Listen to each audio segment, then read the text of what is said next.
So Michael and I went to graduate school together.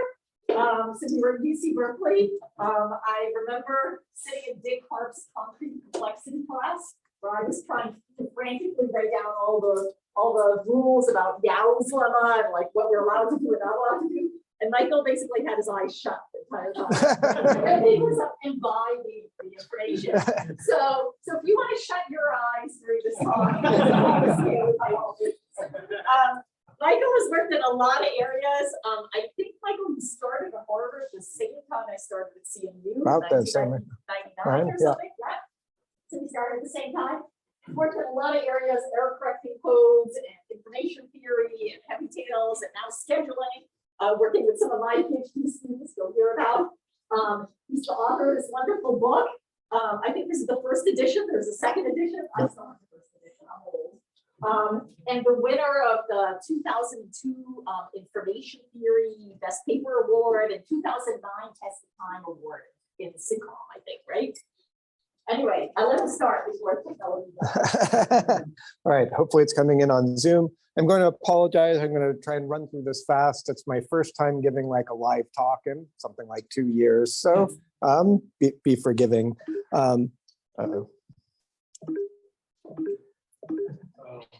It's not working and going to the next slide. Oh, there we go. All right. If I click that, it does it. Okay. So I'm going to be talking about algorithms with predictions. Here's sort of a brief outline. I'll talk about a toy problem, how I got involved, some other stuff, in particular some of the queuing stuff, and some thoughts on the state of the area and so on. All right, so here's a motivating example. You're doing search, just a binary search. You've got a sorted array, and you want to check if something is in the array. So of course you can just do, standard binary search. Whoops. Well, I don't know. Oh, I can go backwards. You can just do sort of standard binary search to find it. We know that's going to take log n time. Okay. But what if you had a good prediction of where the element Q appears, right? Then you could use that as your starting point. And instead of doing a binary search, you could do, because the prediction may or may not be right, do a sort of repeated doubling. So you say, I'm looking for 7. I know it's to the left of this. I'm going to look 1 away, then 2 away from that, then 4 away from that. And then you'll find a range where the element is in, and then you'll do binary search on that range. Okay. All right, so what is the value of the prediction, right? So binary search is order log n time. Well, if you sort of work out what happens if you have a prediction and use this repeated doubling approach, then the actual time you need is going to be order the log of the prediction error itself, not order log n. Plus, of course, whatever time it took you to actually do the prediction, which I'm going to ignore. So in the worst case, prediction-based search is also order log n, right? And in fact, with a little more work, you can show that if you're within square root of n, if your prediction, you're generally going to get a gain. And so you're not really doing any worse than the binary search by using the prediction. Presumably there's some trade-off, depending on the accuracy of the prediction, there's some trade-off in how quickly you should actually grow instead of doubling, you could grow it another way. Potentially, but I think doubling is, I think it's as good as anything else. It might change the constants by a little bit, but again, nothing significant, I think. All right, so this is a term we're going to call consistent, right? Is that if you got good information, you'd get sort of optimal time, right? You get essentially optimal time with perfect information. It's also a feature that we're going to call robust, right? Even in the worst case where your predictions were completely off, you're still going to be essentially nearly the same as regular binary search, right? So these are properties that come up when we talk about algorithms with predictions, robustness, and consistency. Okay. And the idea, the goal here is that, well, maybe we can use machine learning to actually improve our traditional algorithms, right? By adding predictions. We have a machine learning person down the hall who says, yeah, I have a good predictor for where things are going to be in this array. I can help you. And the motivation for this line of approach is that traditional algorithms are, of course, based on the standard we all learn is worst case analysis. And I don't want to get rid of worst case analysis or speak ill of worst case analysis. It's a wonderful thing. It's moved theory and practice forward dramatically, but the worst case analysis isn't everything. And there's been a variety of processes and procedures over the years where theorists tried to go beyond worst case analysis. So, we look at random models, perturbed models like smooth analysis. We look at cases with limited inputs. We also look at things like approximation algorithms and even just heuristics. And the claim is that machine learning is offering us new tools or new possibilities for how to go beyond worst case analysis in a way that we can still keep, some of our important formalisms.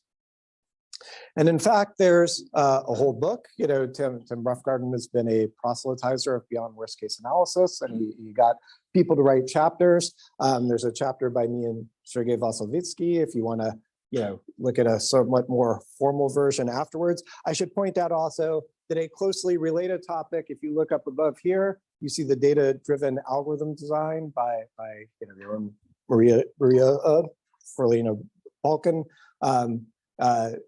Similar, but there are some differences between sort of the points of view. But again, it's this idea that we're going to try and go beyond worst case analysis by using machine learning tools, or in that case, data tools, to try and for our worst case analysis by looking at features of the data. Okay, all right. So the sort of questions we ask when we're thinking about how can machine learning be helpful to us is, again, given good predictions, can we get something provably better than worst case algorithms, right? So if we have maybe some sort of bound on the prediction error, can we get some sort of bound on the performance algorithm? And then, of course, we'd also like to still be able to do reasonably even when the predictions are bad. And again, because I'm a theorist, I'm, don't just want some sort of heuristic, like I'm throwing machine learning at the thing. I want to have, provable statements or provable outcomes from this. If my predictions are at least this good, then my performance will also be this good. And so this is a sort of a new area that I would say, has been named in this way, although I'll talk at the end a bit. There's certainly precursors to this in prior work. But this has been getting called algorithms with prediction or learning augmented algorithms. You'll see both these terms. And so my goal is to present a bit of a survey focusing on, obviously, mostly my own stuff, and sort of introduce this area. All right, so I'm going to start with how I got into this area, which is learned Bloom filters and more filters. Quick show of hands, everyone here knows Bloom filters? Well, how many people know Bloom filters? Most everyone, so I get to go through these slides really quickly. The joke is that, the drinking game is that when I say Bloom filters, everyone has to take a drink, is apparently how this goes. Right, so you've got a set, you're gonna ask membership queries, is this an element of the set? And you want a data structure to do this that's faster than ideally doing searching, like some sort of binary search or something through S, and in particularly also small, like smaller than an explicit representation of all the data. And to obtain these improvements, we're going to allow some type of compression that will introduce a probability of error. So the errors you might have are false positives. You might have something that's not in the set, but you report that it is, and false negatives. Something's in the set that you report that it's not. Sort of a standard in this area is that false negatives are pretty bad. False positives are something you live with. So, in my discussion, we're going to be thinking of, you're allowed false positives, but not false negatives. Right, so my one slide Bloom filter, I tried to get the CLRS people to put this in their book, but I couldn't get them to, I don't know why. Everyone, all undergrads should know this. Bloom filters, you start with an array filled with zeros. You hash each item k times. Each time you hash an item, it gives you a location in the array, and you set that location to 1. If you set something to 1 multiple times, it just stays 1. And then to check if an element is in the set, you hash that element that you're querying about, and you look and see, do I see any zeros? If I see a 0, that can't possibly be an element in the set, because the elements in the set were hashed so that I got all ones in their corresponding, and I put ones in their corresponding locations. So if you see a 0, you know it's not an element in the set. If you see all ones, you're going to believe it's an element in your set, and that's either a true positive or it's potentially a false positive. And then you can do some sort of basic analysis. Again, I have a lot of slides, so I'm going to skip most of these analyses or not talk about them. You can find them in all sorts of fun places, like my book, which we talked about.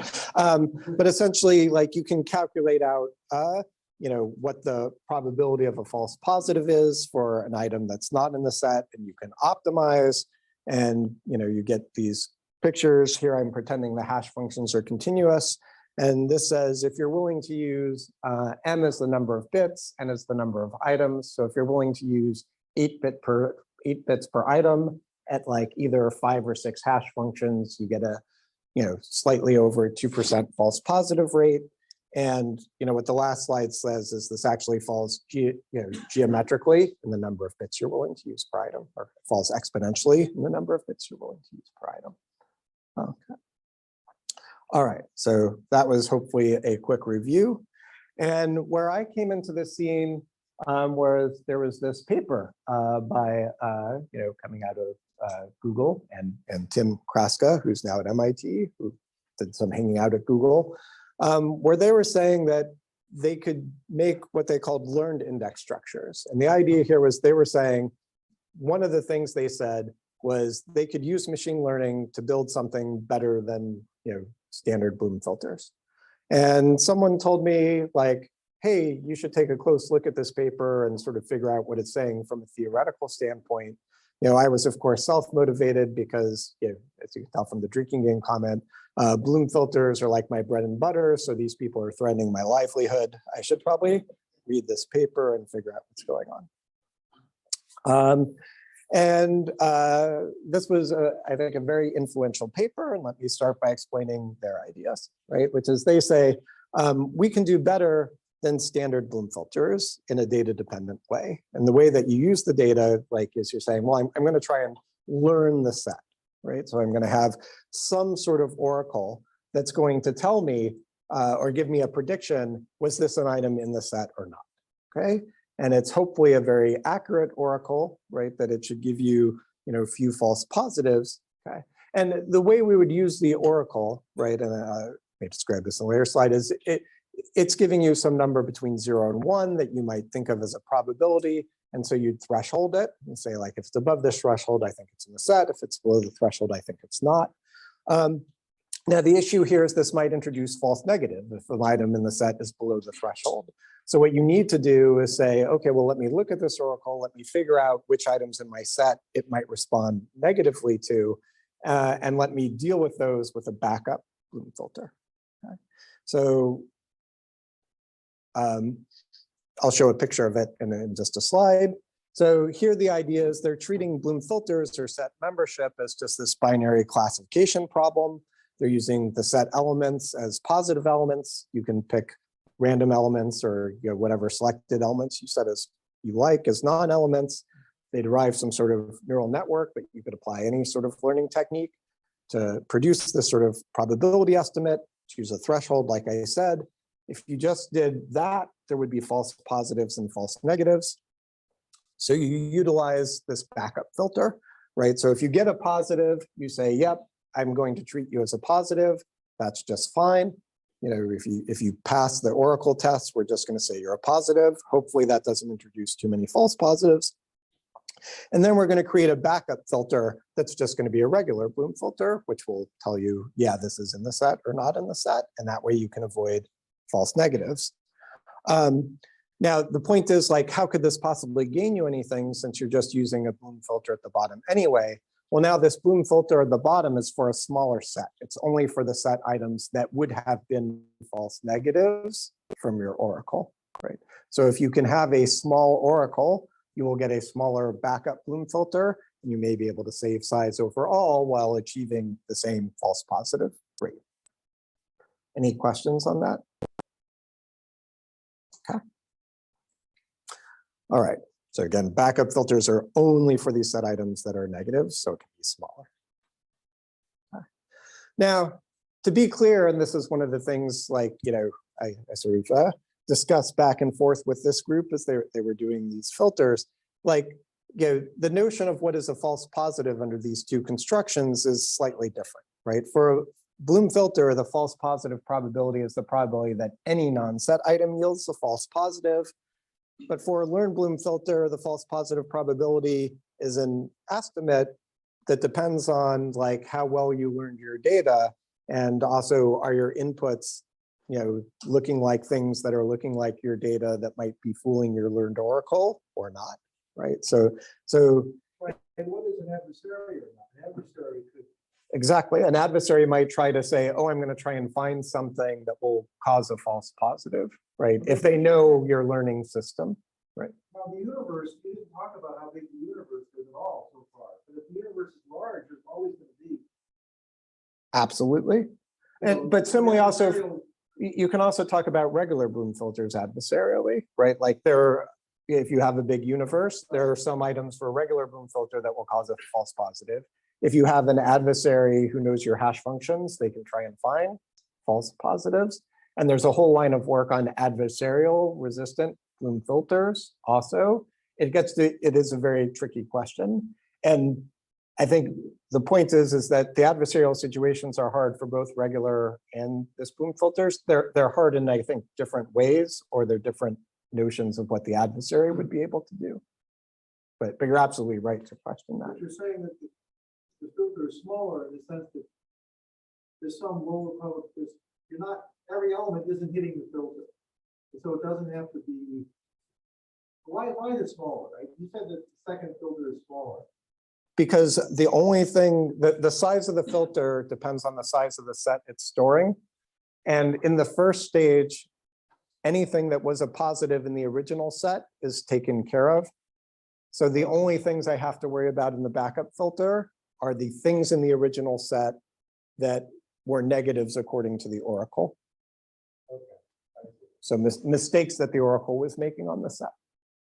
So that now the total size is going to be the backup filter plus the size of the oracle. So I'm assuming that you can create a small learned oracle that can represent the set. And that's what I'll show, I think, in the next slide or two. So this might shed some light. I have an example, like suppose your universe is 1 to 1 million. Suppose your Bloom filter holds 500 random keys from 1,000 to 2,000. It might be that what your learned filter decides to learn is it just says, oh, well, I can't really distinguish the random stuff between 1,000 and 2,000. I'll just accept anything in 1,000 to 2,000, right? Because that should be a low probability of a false positive. If your data, if you learned on random negatives, you'd say, oh, it's very unlikely I'm going to get a false positive because it's unlikely I'll randomly pick something 1,000 to 2,000. But if your query distribution itself isn't random, or like an adversary knows this, they can ask questions that can cause a lot of false positives. Even without an adversary, if it's just like your query set was downsized, right, your false positive rate's going to be a lot larger. All right, again, I'm not going to get much into the analysis, so I'm going to try and go quickly, but I'm going to say, like, you can analyze this, right? You say, okay, like, let's think of the parameters, the size of the set being stored, the size of the learned oracle, the false positive probability of the oracle, the false negative probability of the oracle, what I want the size to be of the backup filter, what the false positive rate of a Bloom filter is, and you can plug this into an equation and figure out the equation. And essentially you can say, okay, well, the learned Bloom filter is going to be better when it satisfies this condition. And essentially what this condition corresponds to, the way I like to think of it is it says, like, if you can come up with a learned model for your data, and we think of this data as maybe expanding, so you sort of have this theoretical mindset of it's like, I've got this data set, but I'm thinking of the data set as part of a family of data sets that are expanding, and I'm representing that data set by a model, is that if you can come up with a sublinear model, sublinear size model, eventually the learned Bloom filter will in fact have to be better than the Bloom filter. Because eventually. Do you think about the set being fixed or dynamic? Because the model itself will change. Yeah, I'm not thinking of it as the set itself being dynamic. I'm sort of thinking of it as like you have a family of data sets that can all be approximately represented by the model, right? It's just that I'm thinking of bigger and bigger sets of data. Like, if I had a model for primes, from 1 to 1 million, from 1 to 1 billion, from 1 to 1 trillion, right? All right, so this is all I'm going to say about, well, all about this part of learn bloom filters. That they can, in fact, be better than bloom filters. So unfortunately, those guys are trying to put me out of business, but I'm trying to stay in the game here a bit. In practice, the trade-offs are harder, as you can imagine, because it depends on things like the size and accuracy and so on of the oracle and the computation time of the oracle, which may be important in application sauce. So again, now working with Tim and his student and one of my students, we've actually improved this, a partition learn bloom filter. So the idea is that as the score goes up, there's a higher probability that, that score corresponds to a set element, right? So you should actually be fine tuning so that you're using fewer bloom filter bits for higher scores and more bloom filter bits for lower scores. And so you can use multiple thresholds to tune the bloom filter accordingly, right? So if we think of, the F as the distribution of scores for like the set items and G for the things that are non-set items, we'd expect it to look, something like this, where, the high scores are going to be dominated by set items as opposed to non-set items. And so what that says is that we should go ahead and partition our bloom filter according to various score thresholds instead of just using one same size bloom filter for everybody. And without again getting into too many details, we can frame this as an optimization problem, or at least if you give me the partition boundaries, then we can frame finding the best how to put the bits as an optimization problem. And turns out we get some fun results that relate to KL divergence, which suggested to us that we were actually getting the theoretically right answer because this magic quantity popped out. And then, the question is like, well, okay, how do you know what the right partition boundaries are? And so that's sort of a separate first level optimization. And like, here's some data, right? And so, there's the standard bloom filter in red up at the top. The ours is the green on the bottom. There are two sort of intermediate data structures, some other improvements to learn bloom filters that we compare against. So down and left, as we say, is better. Less space, lower false positives. And it sort of behaves like you expect. If you have we use synthetic data where the key distributions, keys get high scores, non-key get low scores, and we get big improvements. This is a data set for URLs, which has similar characteristics. And so we see much of that improvement for a different data set. I forget what this data set is, where things are a bit flatter. We get an improvement, but it's less, which is kind of what you'd expect from the theory. All right. Lately, we've expanded this to other type of work, range filters. I'm excited I came up with the name SNRF. So now your queries are a range. So you're not asking, is this a point in my set, but you're saying, are there any points in your set within this range? Okay, so a harder sort of question. And the way we do this is we sort of, again, sort of model the data here, build a model of the cumulative distribution function. So then we sort of map things into a sparse array. I'll have a picture of this in a second, for each of the elements in the array. And so then we can just check the corresponding range in this array. So like if this is our set, we may have a model of the CDF. We multiply the sort of modeled value in the CDF by the bit array. So things are going to be in sort of sequential order. And so, we can ask things like, is there a key, between this range and the set? And really then we just map into the sparse array, look at the corresponding points and see if we see any ones in that range.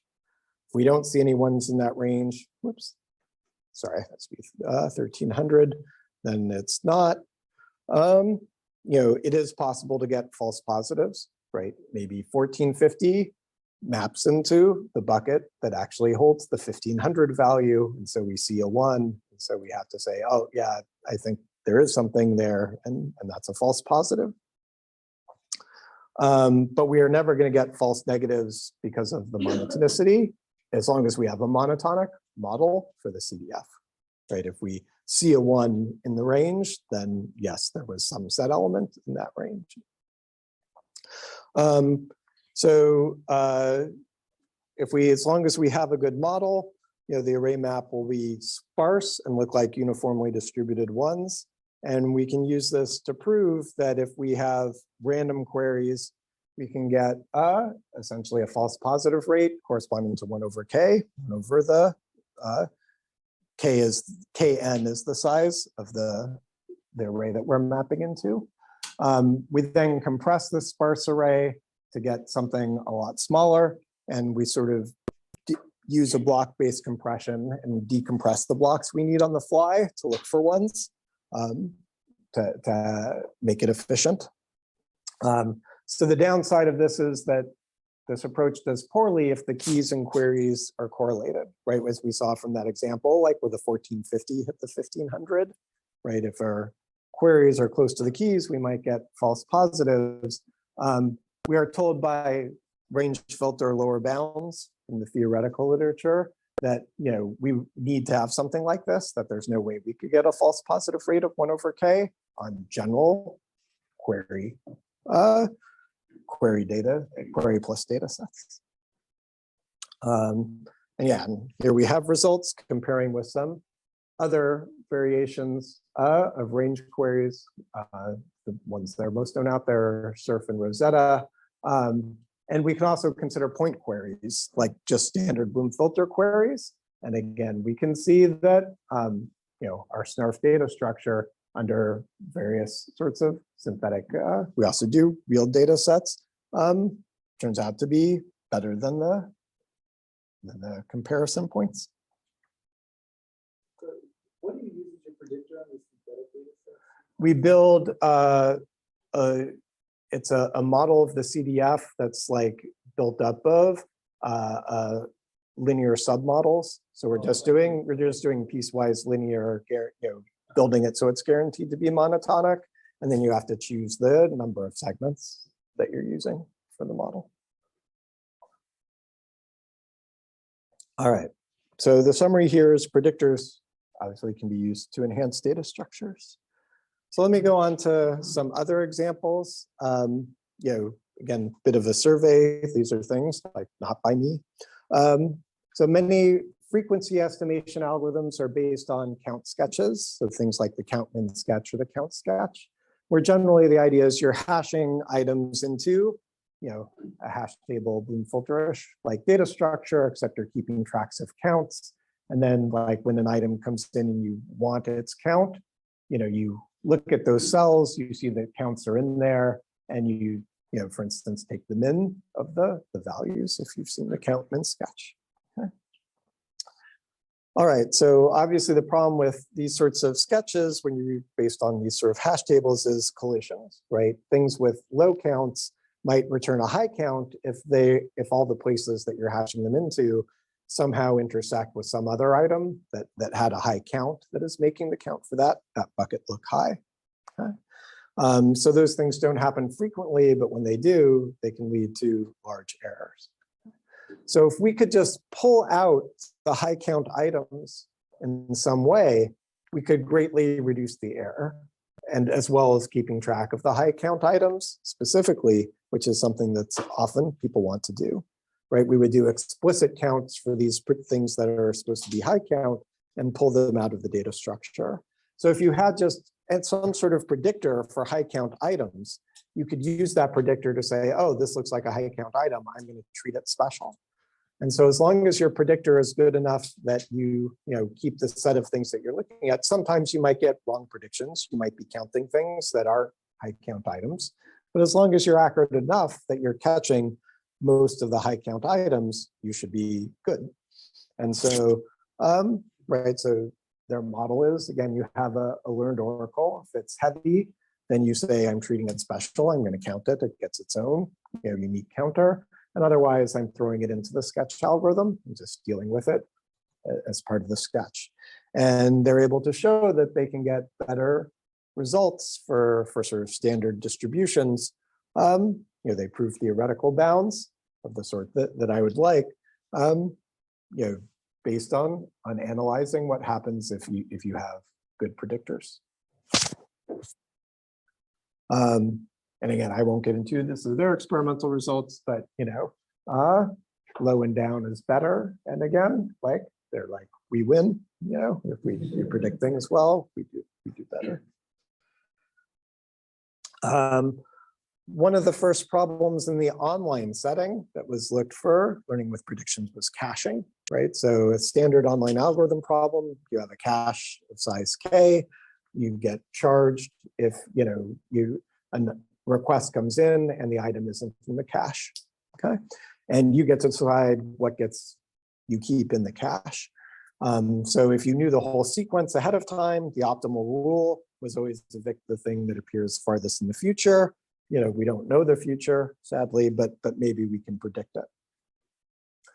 Right, so for every time an item arrives, you might say, okay, well, when's the next time it's going to appear, right? So every time something arrives, I'm going to do a new prediction. And you could consider the absolute error between these predicted arrivals and actual arrivals. And again, the goal here, what we've called consistency and robustness, when the error is 0 or very small, you want the competitive ratio to be small. On the other hand, if your predictions are somehow, for whatever reason, wildly inaccurate, you don't want the cache to just die. You'd like to have some sort of reasonable result, even if the errors are bad. So this is work by Likoris and Sergei Voskovitsky. The first guess might be, well, let's just follow the prediction, right? Keep track of every item when it's next going to appear in the future.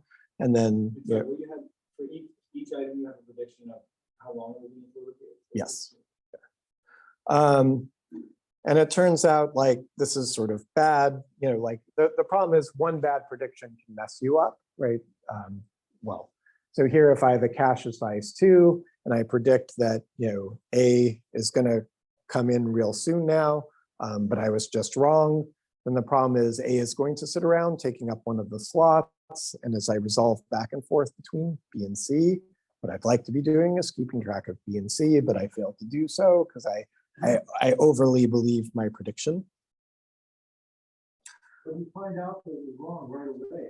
So then you can dismiss it somehow. You can, but then maybe you're making, what if it is coming? Yeah, what if, again, how much you get into how much do you believe the prediction? Was the prediction wrong and it's going to be wrong forever? Or was the prediction wrong, it thought it was coming in next, but it's actually going to come the time after next? Right? And the problem is that this error model keeps it as can be still constant average error, even if you have one big error, and that sort of messes up the analysis. But you're right. I mean, one thing you could do is say well, I'm gonna, give up on this item after a while, right? And then you have to figure out when the right while might be and what the implications of that are. So what they do instead is that they say, well, let's use predictions to enhance an existing algorithm. So the well-known existing algorithm for caching, the online algorithm is the marker algorithm. That's sort of the one in the CLRS, I think, or the standard online textbooks, right? So you break things into phase. When you start a phase, you keep everything unmarked. When you have to evict something, you pick something random that's unmarked. And if an element arrives, you mark it. You're like, I'm going to keep this in the cache until the end of the phase. And then when all the entries are marked, you start a new phase. And you can show that this is to HK competitive. HK is the 1 + 1/2 plus, it's approximately log K, 1 + 1/2 + 1/3 up to 1/K. So the marking algorithm with predictions is that okay, instead of picking a random on our unmarked entry, we'll pick the entry with the worst prediction. Okay. And so the idea here, this I think gets into sort of your point about how much do we trust the predictions and so on, is that like by breaking it up into phases, we're sort of limiting the time that we're going to be trusting the predictions. That's essentially what the marker algorithm is doing here. And again, so they're able to show, if you had perfect predictions, you're now within a factor of 2 of optimal instead of 2 times h of k of optimal. You can show general results on its competitive ratio. Again, if you want things to be robust, you can use a hybrid algorithm, which works the way I think some people suggested, that you sort of keep track. And if the predictions seem very bad, you just say, okay, I'm giving up on these predictions and switch back to the marker algorithm. That's at least one way of limiting how bad things can get. And they show that it also seems to work well in practice, better than LRU. I was just asking, the predictor does it, there were the things marked on. Yes, the predictor is independent of the marking. Why is that? I mean, the predictor doesn't know what you're necessarily marking or how you're doing it. The predictor is just based on, the predictor is just trying to figure out what's going on in the future. Pick the unmarked item for this. Predictor first. If we went from a random unmarked entry to marked or unmarked entry. No. Sorry, it's pick the unmarked. Sorry, pick the unmarked entry. When you're marked, you're safe. Oh, Sorry, I didn't get that. Okay, yeah, sorry, that wasn't clear. And there's been further works and improvements on this, but what I really want to point out is that, like, actually, what's really key and exciting is that this has become like a new approach or a new method to look at general online algorithms. So it's not just caching that people are looking at, they're looking at how you can use predictions for all sorts of, pretty much any online algorithm that you've liked in the past. People are looking at it again through this new lens of, well, what if I had a good predictor of it? So, secretary problems, online matching, page migration, nearest neighbor searches. This is happily become like in ICML and NeurIPS and the standard AIML conferences, sort of a small but growing sub area that you'll see lots of papers in. All right, so online algorithms, because they're based on the whole idea of like, well, we're going to try and do well, even though we don't know the future, but maybe you could add some sort of prediction about the future. Seems like a natural place to use, algorithms with predictions or learning augmented algorithms. And you can define these appropriate theoretical notions of consistency and robustness to sort of target what sort of theoretical results you'd like in this framework. All right, so now I'm getting to the good stuff. I get to talk about, queues. Sort of like why I was looking forward to coming here. So, I might quickly, but I'll assume generally people know about queues. If not, Moore didn't mention her book, which is like, the modern book on queuing theory, which everyone should have on their shelf if they're ever going to do anything at all that might look like a queue. That's the reference you want. For MM1 queues, these are M stands for memory lists. These are first in, first out queues, Poisson arrivals, exponential service times. The steady state expected sign in the system has this very simple and nice formula. Now, that's using first in, first out, right? First in, first out is what you would use if you don't know anything about how long jobs are going to take. If you know how long jobs are going to take, you would pick the shortest jobs first to increase the throughput, to minimize the expected waiting time in the system. So for non-preemptive schemes, you'd use shortest job first. If you had preemptive, the best is shortest remaining processing time. You can also look at, sort of schemes that are like both of these, preemptive, shortest job first.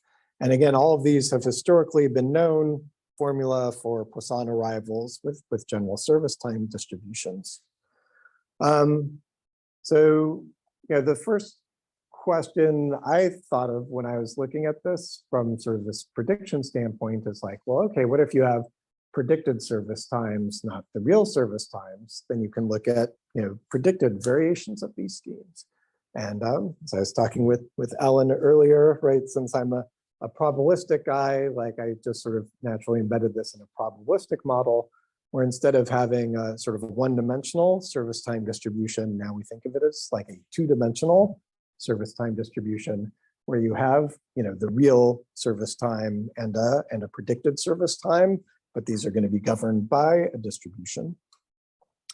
And I don't want to get into too much of these equations, but roughly the idea is like, yeah, for the regular shortest job first, you could write down these important quantities like, what's the rate of inflow of work overall? What's the rate of inflow of work for jobs with service less than or equal to X, right? And you can, derive formulas for the waiting time that a job spends in a queue dependent on its actual service time. And what it turns out is you can like sort of just redo this analysis.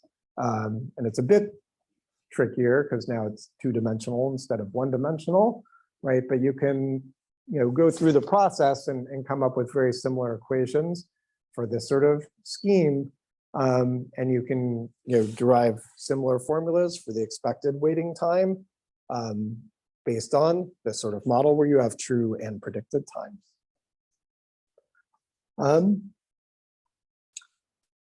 And then once you have the formulas, I like to test the formulas and see that they work, and also, see what they end up telling me about the system. So here's like a model where, the service times are exponentially distributed with mean 1, sort of standard.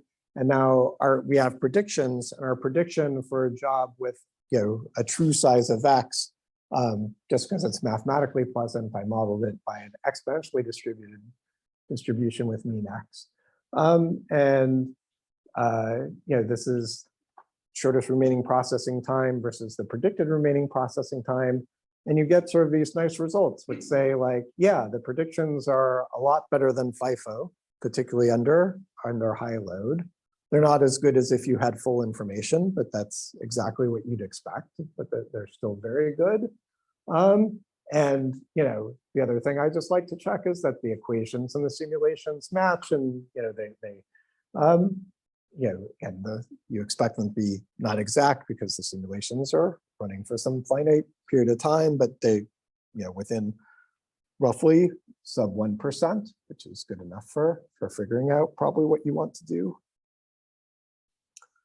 So then I started looking at variations of these things like weak predictions. What if you could only get a single bit hit, right? So what if your machine learning algorithm was just going to try and tell you whether a job is short or long, right? And by short or long, I'd be like, well, it's just doing a binary classification. Do I think this job is bigger than a threshold or smaller than a threshold? One-bit schemes seem like they might be particularly useful in practice because essentially you can turn that into, in the system, just do I want to put this job in the front of the queue or the back of the queue? Like if it's short, I'll put it in front. If it's long, I'll put it in the back. So this may be an easier prediction problem. It may be easier for implementation. Certainly involve less communication of what the predictions actually are if communication is an issue. And again, so the way I was thinking of this is use a threshold. Above a threshold, it's big. Below, it's small. You can then do calculations to figure out things like what the best thresholds are and so on. And again, just some basic experiments here. What you get is that, yeah, even using a single bit of prediction is very good. It gets you a lot of the gains that you would get from having full information. And it's not going to be perfect, but it's going to get you a good bit of the way to what you'd actually want.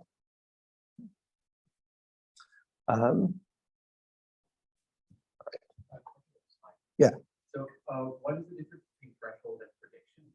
In particular, why is prediction higher? So Right, so the ones on the left, sorry, the ones on the left are when you have exact information. Right, so when I'm saying threshold, no preemption, it's saying like, you accurately determined was this job below the threshold or not, right? The prediction is I'm predicting whether it's above and below the threshold, right? So what you'd like is that, the threshold and the prediction are close enough, like the prediction should be a bit worse, but hopefully not too much worse. Why are the SRPT columns different? One is SRPT, the other is predicted SPR, right? So this is the version where I'm just, here I'm using, sorry, let me say it again. I'm using exponentially distributed service times. I'm using the same model I did before where a true job of size X gets a prediction that's exponentially distributed with size X. If I'm using a threshold scheme, then I sort of just take that prediction and turn it into a bit by saying, was it below or above the threshold? The SPRPT is saying like, oh, you get to use the full prediction. So the full prediction gets you a little, gets you obviously some gains, not as, gets closer to SRPT.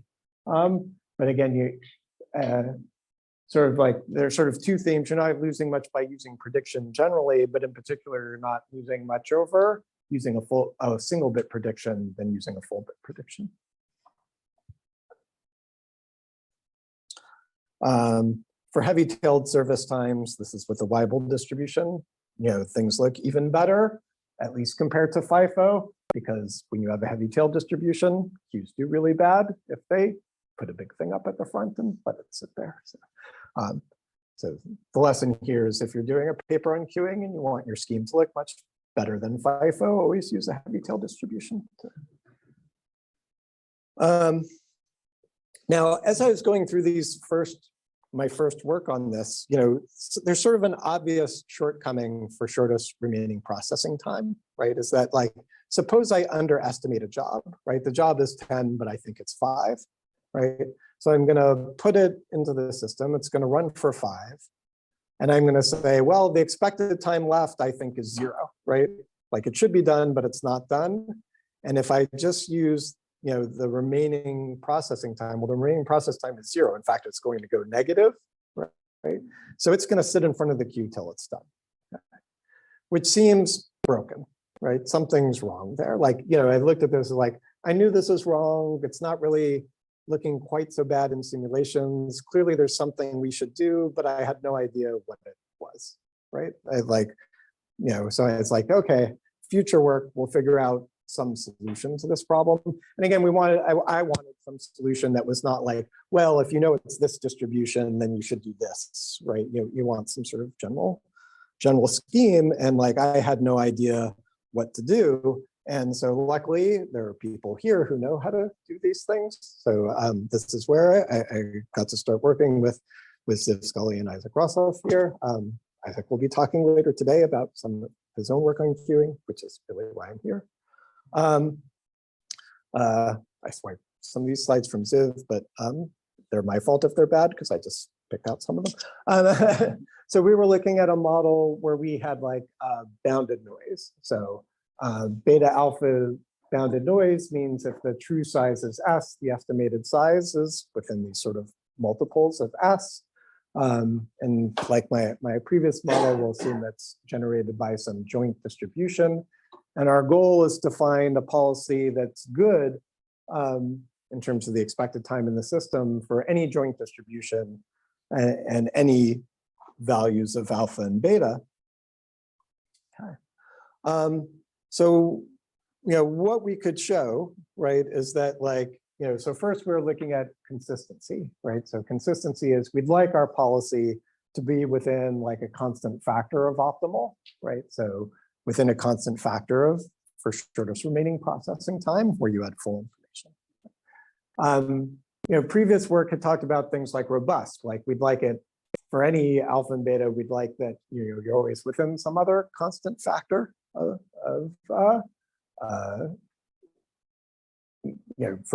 any alpha and beta, you're always within some constant factor. We actually showed that was impossible. And we discussed, and other work had sort of discussed this too, but I think we're the first ones to sort of use this terminology. What we instead call, G graceful, right?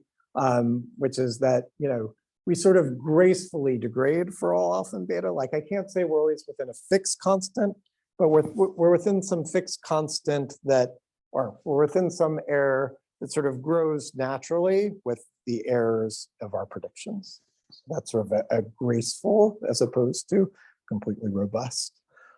So, essentially they fixed this empty hole I had in my previous research. We were able to show a policy that was in fact consistent with the best constant of C equals 1, and graceful, with some other constant for over all alpha and beta. And I know we're getting near 1. I don't know what the actual stopping time is, so people can stop me, whatever, but I'll just give a few slides sort of showing this. This is all based on some of the previous work, again, that Ziv has done and Ziv with Isaac have done on scheduling by rank. So we think of the rank of an item, in the case of in rank scheduling, every item is going to have a rank. The rank can depend on things like their original size and on how much service they've gotten, which is called their age. So shortest remaining processing time, lower ranks get scheduled first, and your rank is just, your original size minus your service. That's your remaining processing time, right? So that's your rank, or how we think of SRPT in the rank world. And if we were doing it with estimates, like I said, the problem with doing things with estimates is if you underestimate it, you're going to have like negative rank, and you're going to sort of block the system. And that doesn't seem like the right thing to do, right? If you're a big job, you spend a lot of time with negative rank, blocking the system doesn't seem good. All right, so one of our ideas was to do a bounce, right? It's sort of like, okay, your rank goes down to 0, but then your rank has to start going back up again. You're getting penalized for being bigger than your estimate. Your rank's going to go back up.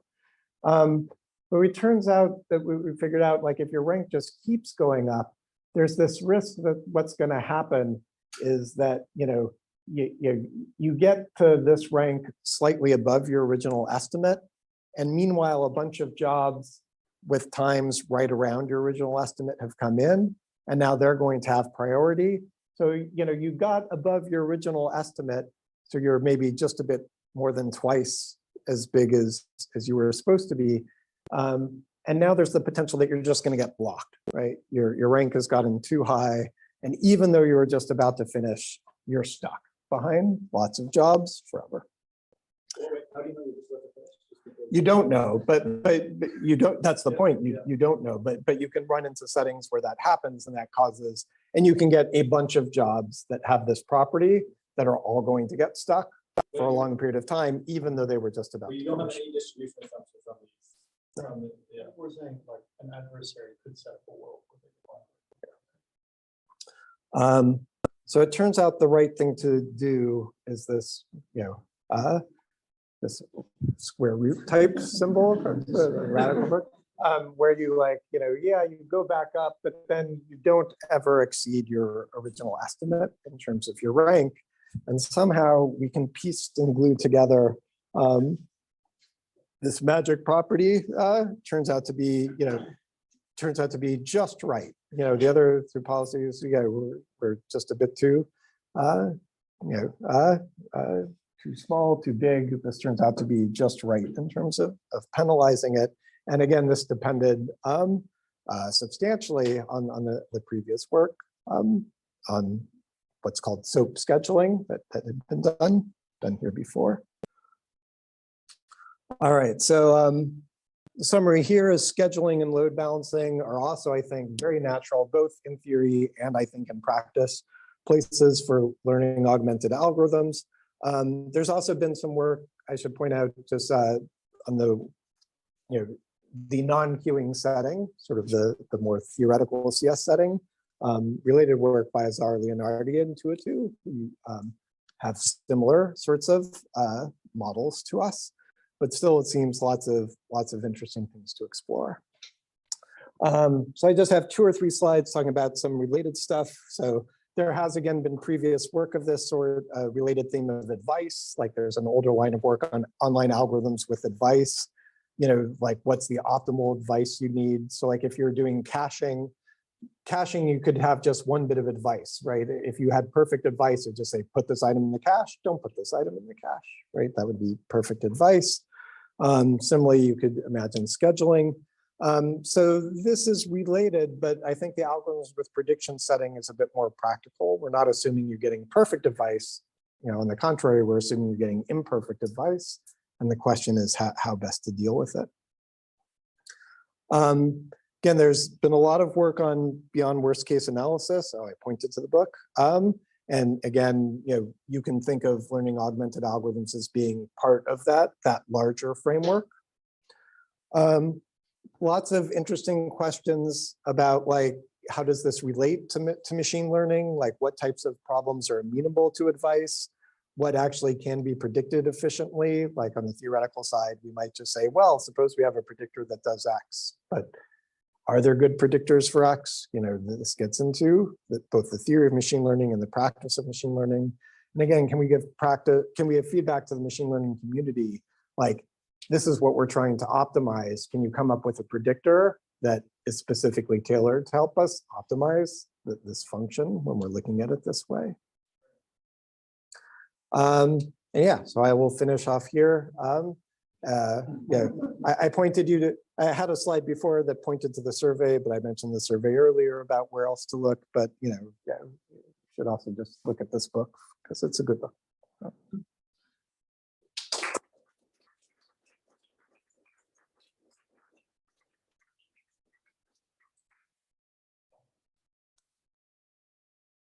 Can you prove that the monotone function works in place of the radical? Yeah, or I think we probably could take what we did, our worst case example, and generalize it. I think there is at least an airport that uses functions that kind of go down, but then just don't go all the way down. They'll go like halfway down and then be flat. And that might also be good. But it might not, I don't know if it's going to be consistent necessarily, but it might at least be graceful. We actually had in our paper just one consistent flat line of your initial prediction, and that is consistent and graceful, but with not consistency equals one. To get consistency equals one, I think you really do go back up. Yeah.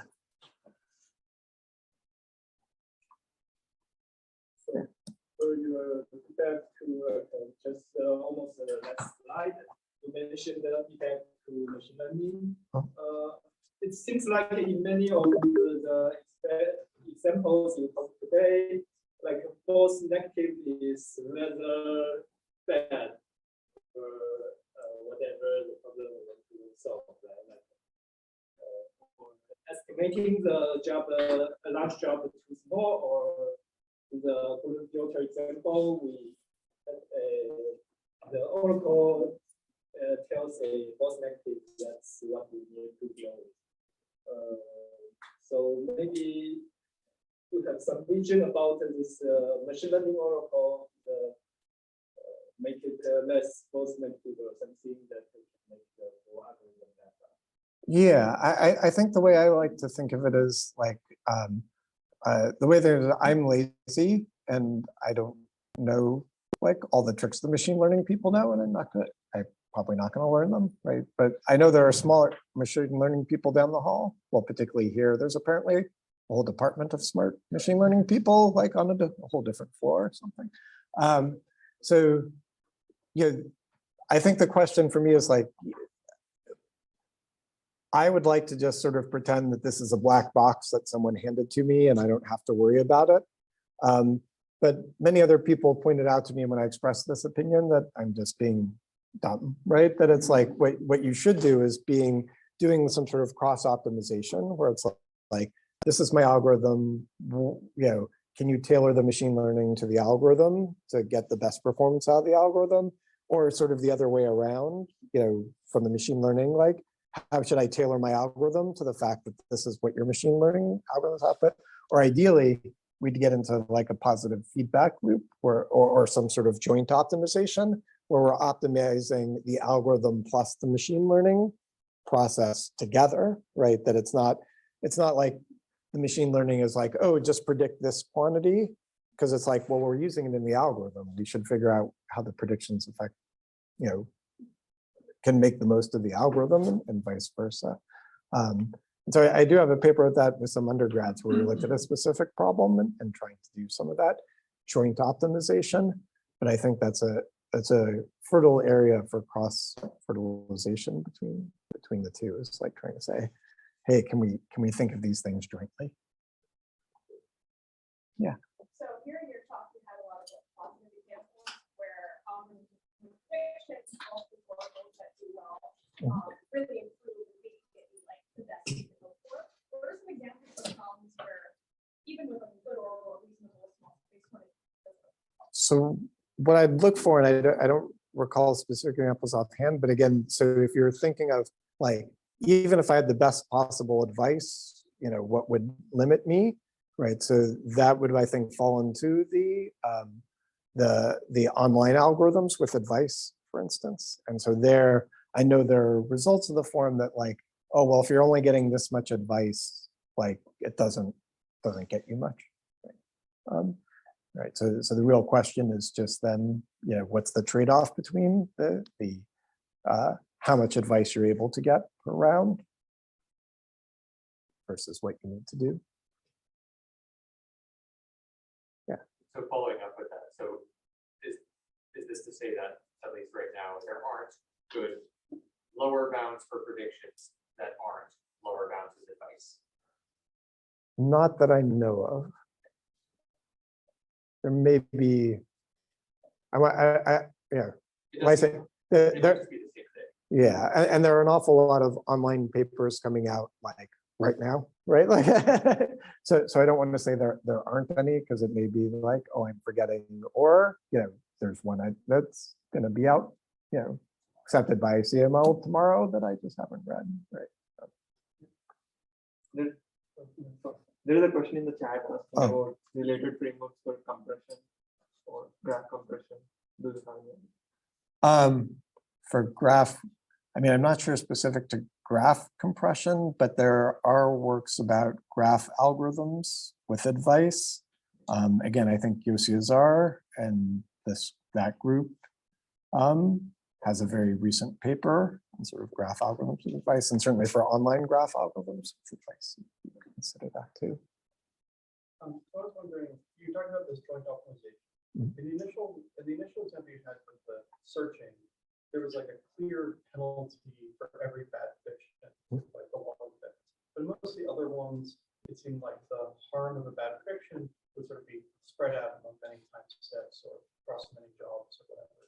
Is there like a way to trace the harm of a bad prediction, to like quantify the harm of bad prediction, so we can go, use that as a optimization tool? I haven't seen that specifically, and but I think you're right that that's sort of the thing that you want to figure out. So, for instance, like scheduling or queuing is a good way to think about this, right? It's sort of like, and this comes out in some of the work, I think both we've done and I've done previously, which is like the worst sort of mistake is when you predict a big job to be small, right? Because then it gets put up in the front and has the potential to block lots and lots of other jobs, right? Small jobs being classified as big hurts that job, but it doesn't really hurt other job, whereas a big job getting small is the other way, right? So, the sort of high order thing that you can say for the machine learning people is you got to get the big, like focus on getting the big job right. So don't worry so much about the small jobs, right? And you could build that into the optimization function. For other problems, I think it's I'm not sure there's a universal, but I think that type of thinking is helpful.